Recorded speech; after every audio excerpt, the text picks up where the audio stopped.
Ajay sir GS concept में आप सभी मित्रों का स्वागत है। आज हम वीडियो लेके आए हैं प्रस्तर युग स्टोन एज।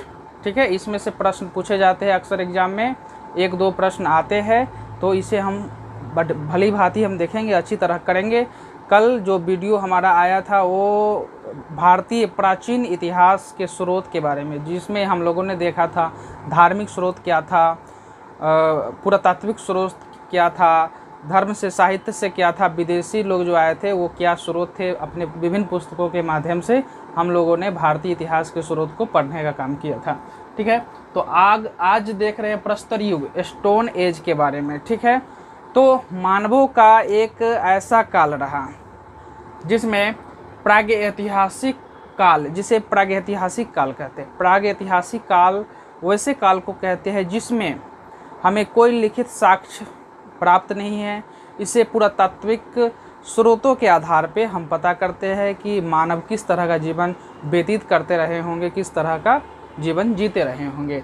जैसे मान लीजिए आज के लोग, ठीक है, जैसे रजनीगंधा खाते हो, सुपारी खाते हो, कोई भी चीज़ खाते हैं, अगर आज वो जो पुड़िया है वो दब जाएगा ये धरती में, ठीक है, तो 100 वर्षों के बाद, 200 वर्षों के बाद, 500 वर्षों के बाद जब खुदाई होगी तो उस समय के जो लोग होंगे वो पता लगाएंगे कि उस समय के लोग मादक द्रव्य का भी सेवन किया करते थे। ठीक है, तो वही आधार है। तो प्रागैतिहासिक है जिसका कोई साक्ष्य नहीं है। ठीक है, जिसका कोई साक्ष्य नहीं है, जिसका कोई लिखित साक्ष्य नहीं है, लिखित साक्ष्य नहीं। ठीक है, कोई लिखित साक्ष्य नहीं, फिर भी उसमें ही मानव विकास करते गए और विकास के आधार पे 2 वर्गों में विभाजित किया गया, एक पाषाण युग, एक धातु युग। ठीक है, पाषाण युग में हमें पढ़ना है उसे 3 भागों में, पूरा पाषाण काल, पैलियोलिथिक एज, मध्य पाषाण काल, मेसोलिथिक एज और नव पाषाण काल, नियोलिथिक एज के बारे में हम विस्तार से पढ़ेंगे दोस्तों। यहाँ पे 1 नंबर में है पूरा पाषाण काल, पैलियोलिथिक एज के बारे में हम देखते हैं। इसे 3 उपभागों में बांट के हम देखते हैं। एक निम्न पूरा पाषाण काल, उसके बाद का मध्य पूरा पाषाण काल, उच्च पूरा पाषाण काल।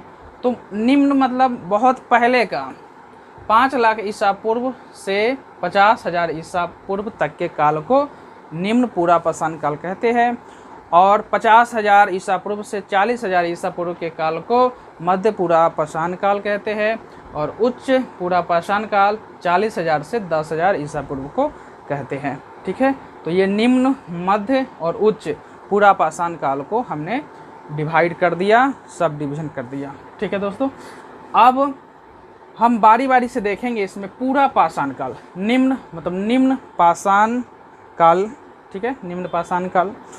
अब मध्य पाषाण काल, उच्च पाषाण काल। तो पाषाण काल को हम देखते हैं, इसमें से कुछ प्रश्न जो बनेंगे उस पर हम विचार करेंगे। जैसे जीवन अस्थिर था, मतलब मानव का जो जीवन था अस्थिर, मतलब घुमंतु भोटिया टाइप का, कभी यहाँ रहता था, कभी वहाँ रहता था, कभी वहाँ रहता था। मतलब ये निम्न जो था आखेटक था और ये खाद्य संग्रहक था, मतलब शिकारी करता था, शिकार था, अहेरी था, और खादों का मतलब खाना भोजन को शिकार करके वो खाता था, भोजन संग्रह करता था।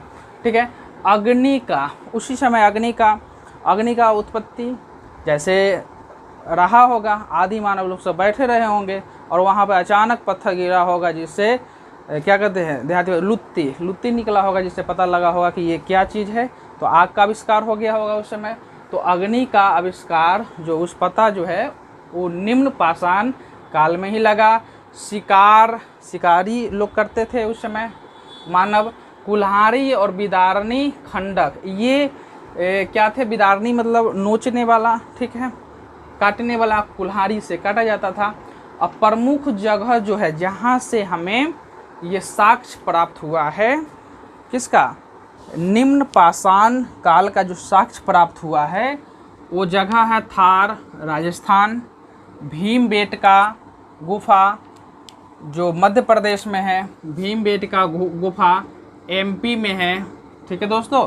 सोहन नदी घाटी पंजाब में और पाक में सोहन नदी घाटी है। अब मध्य पाषाण काल के बारे में हम देखते हैं। अग्नि का व्यापक प्रयोग।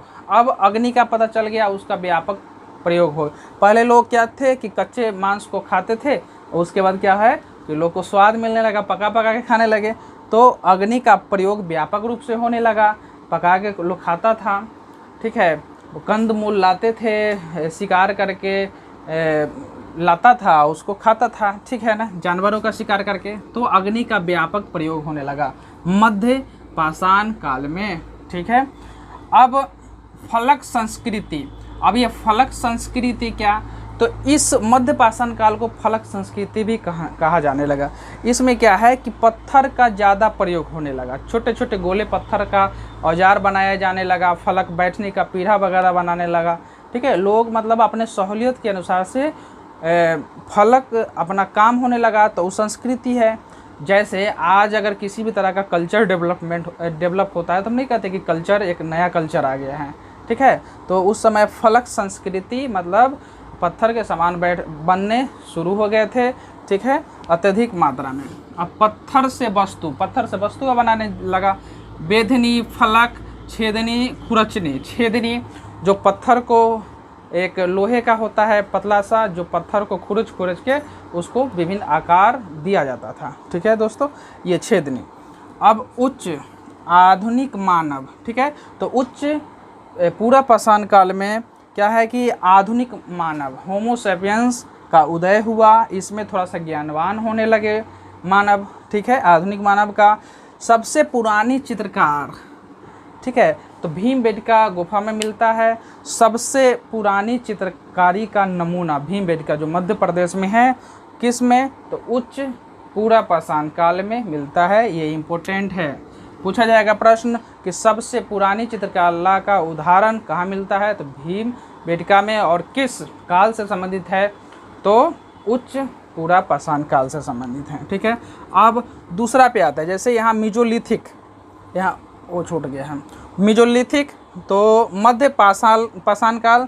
तो इसमें इसका जो एज है, ठीक है, इसका काल जो है 9000 से 4000 ईसा पूर्व, ठीक है, 9000 से 4000 ईसा पूर्व।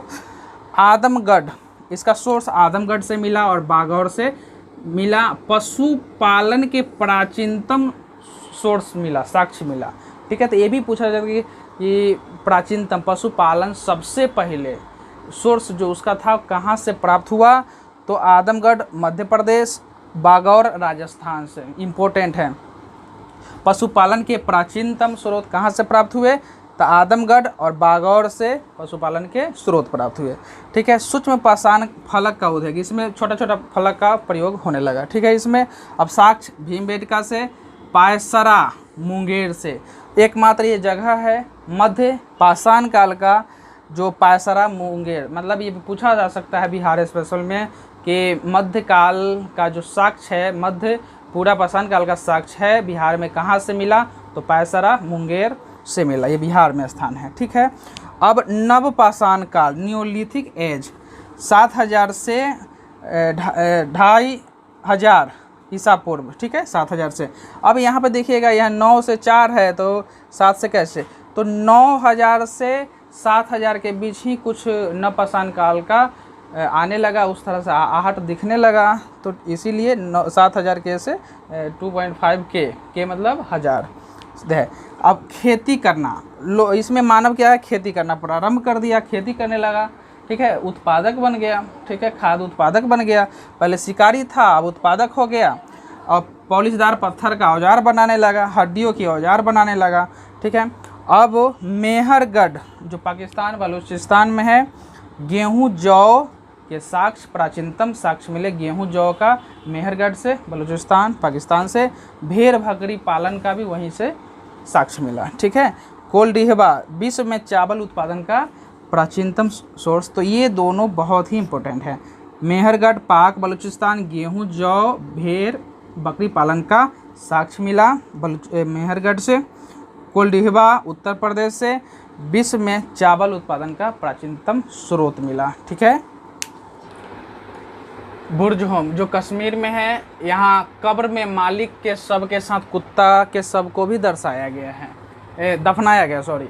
मतलब ये मालिक के साथ कुत्ता का शव, ये भी प्रश्न में पूछेगा कि मालिक के साथ कुत्ता का शव कहाँ दफनाया गया। तो बुर्जहोम में साक्ष्य कहाँ मिला है? बुर्जहोम से साक्ष्य मिला है गुपकराल, पशुपालन और कृषि दोनों के साक्ष्य मिलते हैं गुपकराल में, ठीक है। ये भी कश्मीर में है। चिरांद और चेचर, ठीक है, ये दोनों बहुत ही इंपॉर्टेंट है बिहार स्पेशल के लिए। इससे प्रश्न पूछे जाते हैं नवपाषाण काल का जो साक्ष्य है बिहार में कहाँ कहाँ से प्राप्त होता है? चिरांद, चेचर से, ठीक है। चिरांद और चेचर, चिरांद सारण में है, चेचर वैशाली में है। बिहार में औजार जो है ये हड्डी के बनाए गए, हिरण के सींग के ज़्यादातर औजार बनाए गए हैं, यहाँ प्राप्त हुए हैं। नवपाषाण काल, सर्वप्रथम कुत्ते का जो पालतू बनाया गया वो नवपाषाण काल में बनाया गया, ठीक है ना, ये भी पूछ सकता है। पिकलिहल, कर्नाटक में राख के ढेर और निवास स्थान, मतलब राख के ढेर कहाँ मिले हैं? तो कर्नाटक से, जगह है पिकलिहल, कर्नाटक से, ठीक है। राख के ढेर मतलब वहाँ लोग घूर तापते थे, घूर मतलब जो ठंडे महीने में जो आग जला के लोग 2-4 लोग बैठ के जो तापते हैं उसको ही घूर बोलते हैं, ठीक है। तो राख के ढेर मिलने का ये था, खाना बनाया जाता था राख से। तो निवास स्थान मतलब इस समय मानव जो थे थोड़ा सा, ये तो नवपाषाण काल के है तो थोड़ा सा आधुनिकीकरण में आ गए थे, ठीक है। तो निवास स्थान भी यहाँ है। तो इस तरह आपका प्रस्तर युग, स्टोन एज समाप्त होता है दोस्तों। अब कल से जो है सिंधु सभ्यता चलेगा, ठीक है ना, उसमें हम प्रश्नों को देखेंगे, ठीक है। अगर आपको वीडियो अच्छा लगा तो लाइक करें, शेयर करें, सब्सक्राइब जरूर कर ले, ताकि आपको निश्चित रूप से फ़ायदा मिलेगा और आपको 67 और 68 पीटी के लिए, आप बीपीएससी के लिए आप एकदम तैयार रहे, बिल्कुल तैयार रहें। आप नए हैं तो बिल्कुल तैयार रहे, आपका बेसिक से कंप्लीट होता जा रहा है, आपको बहुत ही बेनिफिट इससे मिलने वाला है, ठीक है। री एग्ज़ाम जो 67 का होगा, अब ये देखिए क्या है, अभी बीपीएससी लगातार आपका एग्ज़ाम रद्द कर दिया, जो प्री प्लान्ड एग्ज़ाम था वो सब को कैंसिल करता रहा है। अब कब लेता है 67 का ये है। फिर भी तैयारी को बरकरार रखिए, रिवीजन पर रिवीजन मारते रहिए, अभी तैयारी गड़बड़ नहीं होना चाहिए, ठीक है। तो आप निश्चित रूप से हमारे चैनल के साथ जुड़े रहिए, आपको बेनिफिट होगा। धन्यवाद।